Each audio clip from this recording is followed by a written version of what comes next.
All right, problem number 5. This is the medical one that has chest compression, CC plus MMR. So just some data. I just wrote the data down here. Didn't have to really write it down. It's interesting they did the test for me rather than me having to do the test. I'm not sure why they did that.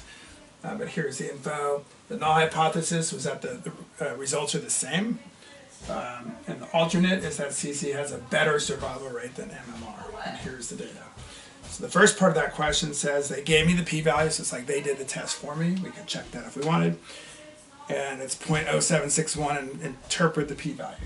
So the meaning of the p-value, a lot of you were having trouble with this, I remember we did the test, is the p-value is the probability of observing by chance a difference as large as the one we got.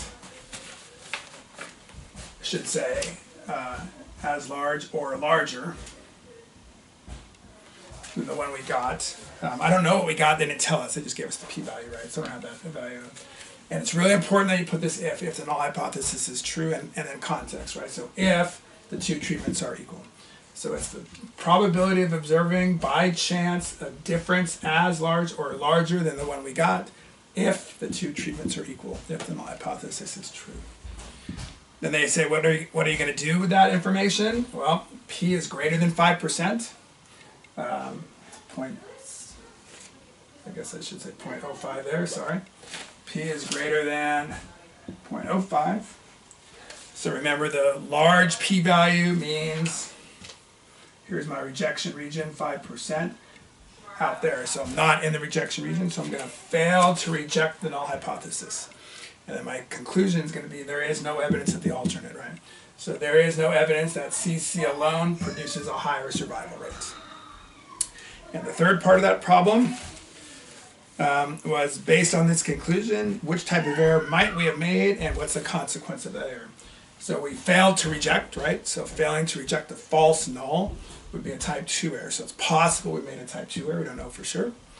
And what's the consequence? Well, if we made a type 2 error, that means we did not, or we failed to reject a false null, which means this should have been true, right? So we should have got our info to say that CC is better. So the consequence is that CC is better than CC plus MMR, but we don't recognize that, right? It is better, but the test doesn't say that, so we just continue to use the CC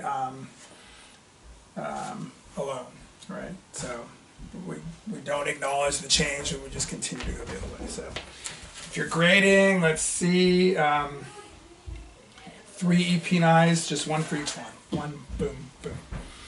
Size. And if you don't know what that means, check out my video from the other day about the grading, and I'll explain it in there. So that's it for number 5.